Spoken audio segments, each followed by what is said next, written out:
In our driveway, we wanted to create an area dedicated for a couple of cars to be parked. We got a quote for €20,000 to dig up this space and to build a retaining wall, a basic one at that. We thought we can do that, and so we did.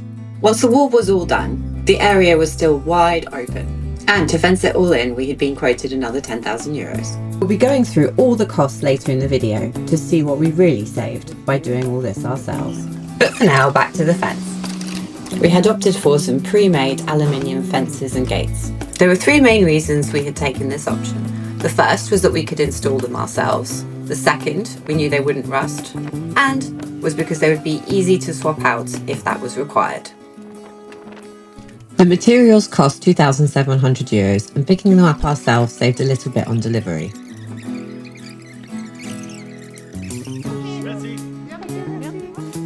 Once we got them home, unloading was quick and easy. At this stage, we were very excited. We just couldn't wait to see what it was going to look like. So, like kids at Christmas morning, we unwrapped it. We wanted to see if we'd made the right decision. Well, they've given us fixings. They're not very deep. There's 7 of those. 7 chapeaux poteaux. There's 7 of those. 8 sachets pour fixation pavé. Which of those? It's door stoppers, handles. Oh, they've given us instructions. Instructions there. In theory, idiot-proof, I presume. We're putting in pedestrian gates. So, to ensure the height differences wouldn't be too glaring, we had some decisions to make. Either the fence down here, there. Then you have a bit of fence there.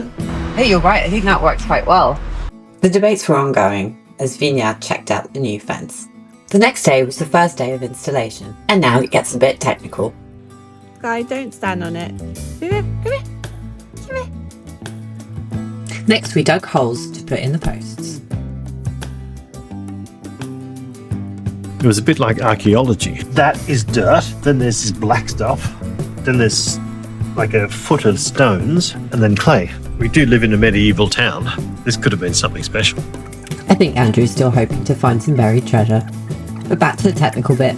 So putting this pole in that hole, what we do is try and follow the instructions exactly. Per bag of cement, 2.5 litres of water. And what you do is you put half the water in the hole, put the pole in, but you add the powder in. You let that sit for about 10 minutes. Then you add the rest of the water. That's what it says to do. First, we had to make sure that the pole was at the right height. Then put in the first half of water and the first full bag of quick dry cement, followed by the rest of the water. And this was our last chance to make sure that the post was level. Et voila!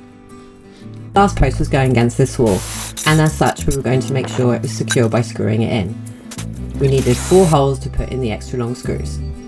I thought that was 90mm, but it's 100mm. It's not enough in the wall. I'd like it to be about that.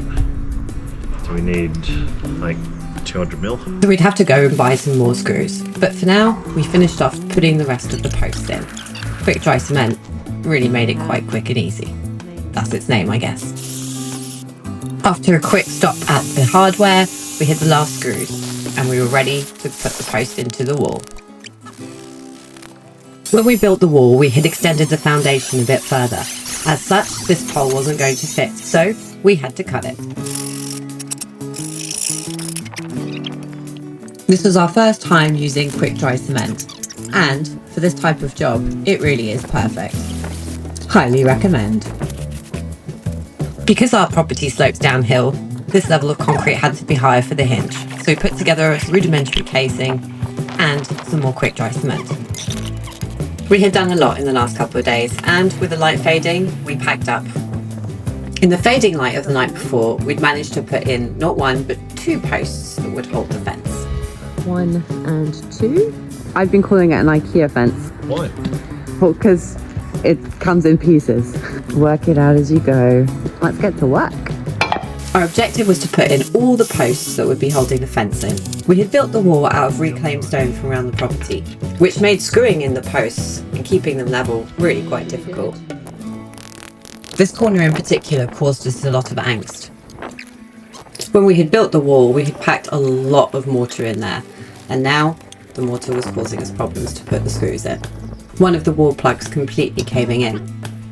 But as usual, we persevered. And like most things, practice makes perfect, so the more posts we put in, the quicker we were at doing it. And now we had enough posts in to start putting in the full fence pieces, those we didn't have to cut, that is. So this is what we're using. So they'll go like this, with the fence here and the pole there. And we'll have a bit of fencing. Just a bit exciting. The next morning though, it was really, really cold. Andrew got to work fixing the fences to the post. I was mainly around to hold the said fence. It's very cold. Very, very cold. It was very fiddly work. Although the whole process did go quite smoothly and we got most of the full fence pieces up really quick. Next, for those that we would have to cut. This was our 4th day of work, and the first pedestrian gate was finally going in. Again, it was a bit fiddly, but Andrew made it look easy. Juno, though, wasn't as impressed. Oh, do you not like it? This was your little passageway, wasn't it? You don't like it, do you? On day 5, we were on the home stretch, putting in the gates, last bit of fence, and the last pedestrian gate. The fact that it was aluminium made it easy to lift, which at this point I was thankful for. We came to one of our last decisions. Which side should we have the gate open? We opted for it going both ways. So now that this last decision had been made, we could finally fix the gate permanently. And even I was allowed to have a go. We finally only had 2 small pieces of fence to put in between the big posts. This was always our compromise, as we knew it would look a bit silly. But we had figured that with a bit of trellising and some tall pot plants, it would be alright. Our last task was finishing off the car park area, putting some screed down and relocating some stones from the back of our house to the car park area. We knew we were going to have to buy some more stones, so we didn't have quite enough.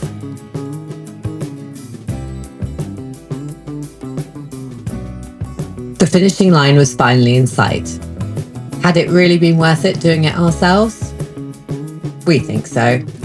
Now let's break down how much this whole project ended up costing. So with equipment hire such as the digger, purchase of the materials, we spent about €2,400 on building the wall. We were very lucky that the stones that we built the wall with all came from the property, making the material cost nil for those. For the fence, the quote we had gotten had included a cast iron fence that would need to be tailor-made. Even with the fence option we had chosen, we could have had it installed by somebody else, so we did make that saving, although we never got a quote for it. So in total, to do this entire project, we had been quoted €30,000. We actually spent €5,250, so we made a saving of about €24,750.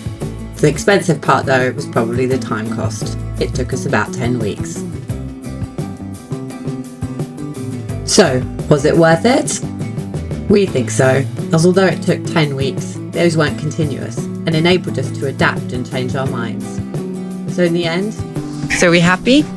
Trey. Baku. No, in English. Very. Very happy. Very. We were very happy. We had gone from a pretty unusable drive to a closed off areas, safe for the dogs, where we could park 2 cars. As always, thank you for watching. Please do not hesitate to like, comment and subscribe. We love to hear your thoughts. See you next time.